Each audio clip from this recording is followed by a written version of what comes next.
Hello, it's me again, Carmel. Today we're going to talk about Korean food and food that you can eat as a pescatarian, maybe even vegetarians, people who don't eat red meat and only eat white meat, and for options for people who also eat halal food, and trying to find food that wouldn't have to be halal meat that wouldn't have to be halal. Okay. So just to give you a bit of an overview of how when I went to Korea, I had a bit of culture shock with regards to food. Not to scare you or anything, but that was my experience. I was prepared for other cultural differences, like you can see the one in the picture. Some people, in some countries, people bow as a greeting, and in many Western countries, people put out their hands to shake hands. So I was aware of those kind of cultural differences, but one I wasn't really as um, knowledgeable about was the food differences and how that would affect me in terms of culture shock. A story just to get started is when I arrived at my school, I had a welcoming dinner, and my co-teacher asked, "Do I eat dog?" But I heard dog, but I was told later by um, another teacher that actually he said duck. That was the meat was actually duck, not dog, and I think it was kind of me assuming that it was a rural area and people might eat dog, but it's not something they do to a foreigner coming into the country for the first time. And certainly most people don't eat dogs. It's just it's a dying out trend. So after you asked me, do I eat duck? And I said no, but because I thought it was dog.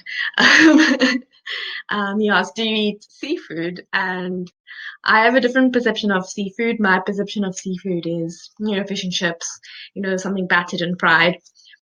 But in Korea, it can be done in a grill or barbecue like this. And you can see a picture. I usually never have the entire fish presented to me, but in Korea, I had a fish like this presented to me, and it was a pregnant fish. So inside the stomach, there was, the eggs, the fish eggs. So that for me was quite shocking. I felt like, wasn't this, against principles in terms of, maybe these fish could go extinct? Isn't there a law against this? So I that's maybe my first shock. And then they offered me obviously a seafood soup because I'd said yes, I eat seafood soup, and I mean I eat seafood.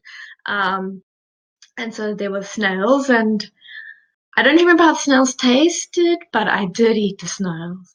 Or one, obligingly, just to. I mean, it was like, is this an animal, an insect? I don't know. Do I eat insects?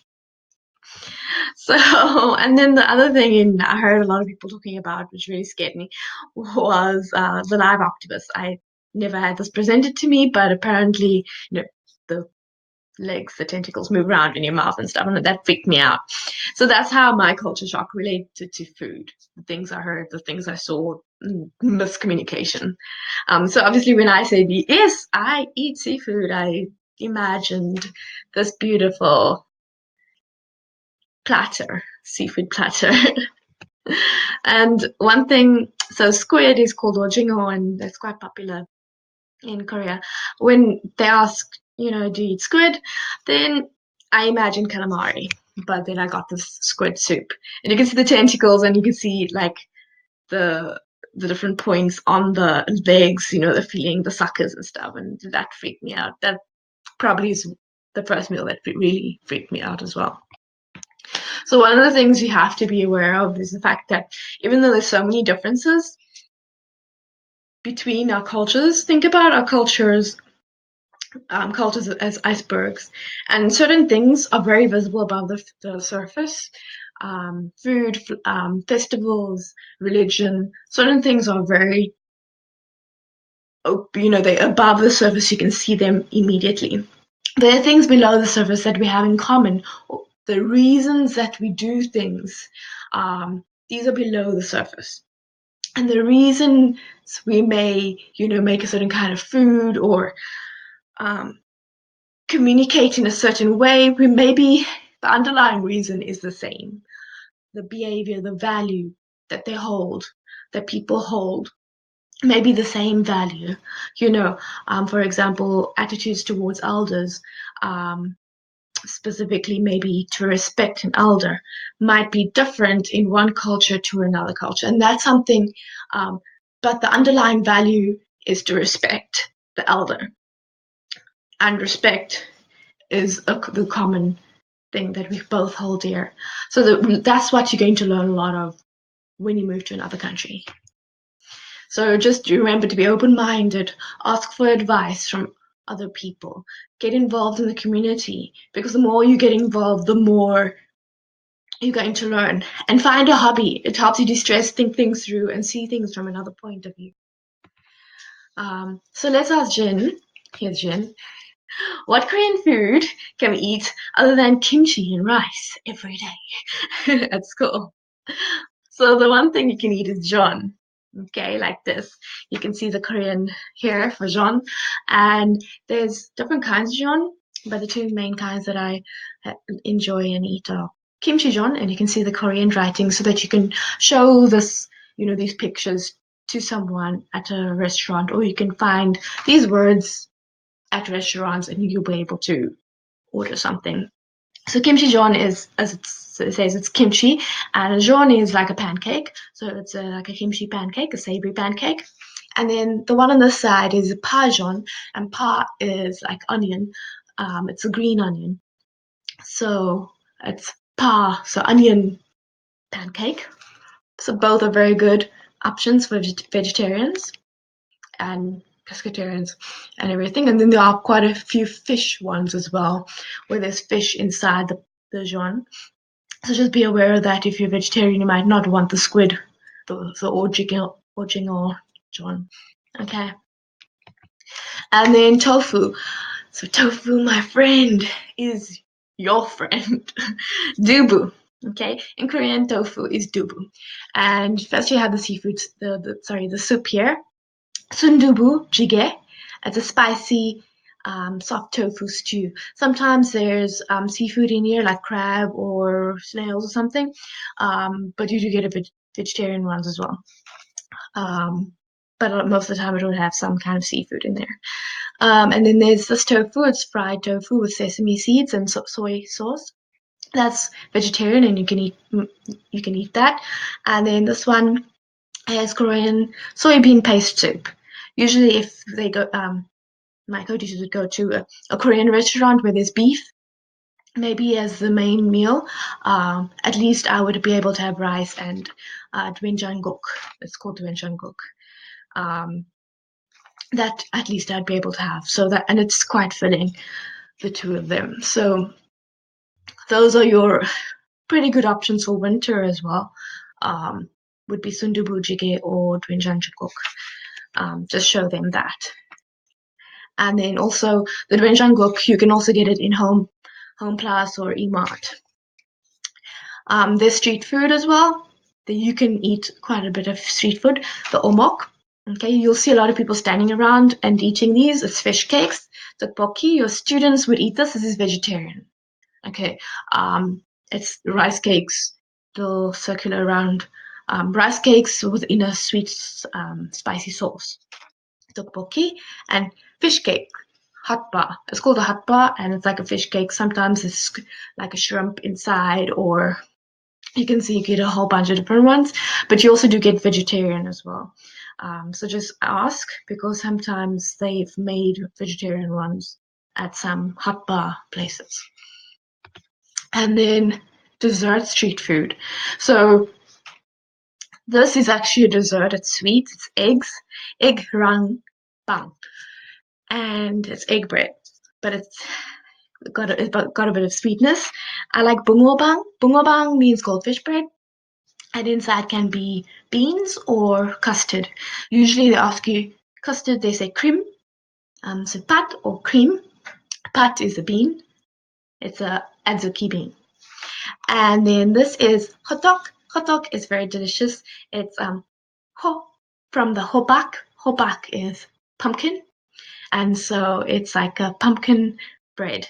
Inside it's fried, and inside is the beans or something syrup, sweet syrup.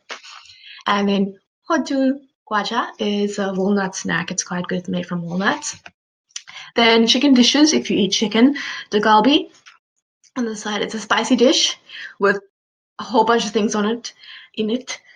I quite enjoy this dish. To me, it's like Korean pizza. It's not, there's no pizza involved. I just mean it's status level. For me, it's like equivalent to pizza because like it works for so many occasions. It's shareable. It's amazing. So try that.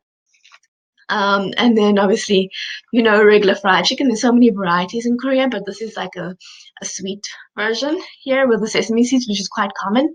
And then the last one here is if you're feeling ill or anything, you're feeling sick, or you just feel like you need something to keep you going. There's ginseng chicken soup. It's called samgyetang, and it's very, very delicious. Then the desserts, the Ddeok. Whenever someone's getting married, you'll get Ddeok as like after the wedding has taken place, as a gift to say thank you for supporting them for getting married. Ice creams. There are a whole bunch of different ice creams in Korea. Try them out. There's melon. There's the bungobang is like the fish, but the ice cream version. There's so many. And then papingsu is shaved ice. And you might be able to find a place where they do the shaved ice without putting the condensed milk in. Then that would be vegan as well. So definitely an option because it's shaved ice usually with fruit or something. And that's just to show that the shaved ice, the papingsu, developed after the Korean War, when the Americans donated condensed milk and cornflakes and different fruits in tin fruits. They came up with this dessert, the Koreans, and it's been a hit since then. There are different kinds of bibimbap. There's a hot stone bibimbap and the regular one in the normal bowl, the metal bowl. The hot stone one, the rice kind of fries in there and you mix it around, and then the egg will fry as well because the bowl is hot. So there's just different kinds of bibimbap. Order bibimbap. It's vegetarian. It can also be vegan if there's no egg. And one thing to say, always just saying Goggi-op-soh-yoh, which means without meat. I always ask that. No meat, Goggi-op-soh-yoh. And then udon. Udon, I think of as Japanese. There's curry udon and the regular udon. And this is very delicious. I really love it's my go-to meal when I'm out in Seoul. Definitely try udon.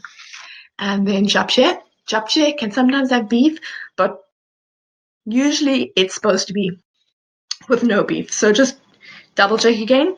Goggi-op-soh-yoh. But they can actually make it for you without the meat.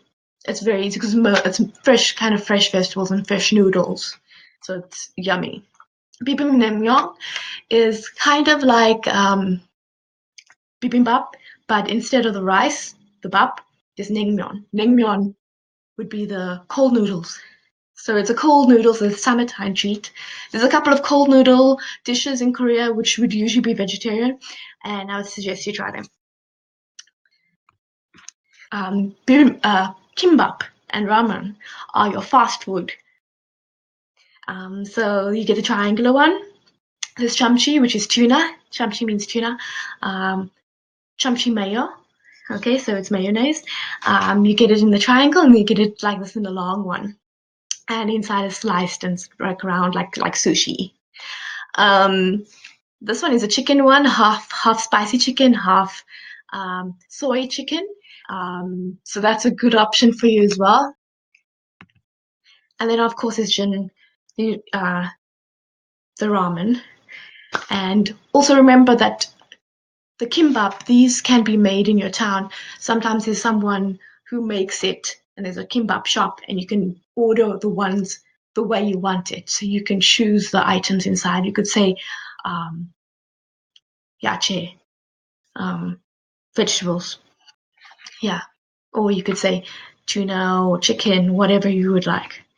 So remember tips, always eat at home in Korea as often as possible. When you go out, you know the options that are available, but it's gonna be healthy for you. You're gonna stay in shape. So look at it as a positive, in a positive light. And just tell everyone, when you do go out, tell them about your dietary requirements so that they can make arrangements and think about it, about the restaurant you're going to go to. And just getting even. So when I've been traveling um, with Mensa, this is Mensa, um, you know, traveling abroad in a Western country where you order soup and you get a sandwich with the soup instead of rice. In Korea, people usually get rice and soup. Rice and soup is one of your staples. So Mensa's like, where's the rice? Where's the rice? And in Korea, everyone is like, rice is energy. But for us, for many people in other countries, bread is also our form of energy. Anyway, that's what I'd love to share with you today. And thank you for watching, and I hope it is useful to you. Goodbye.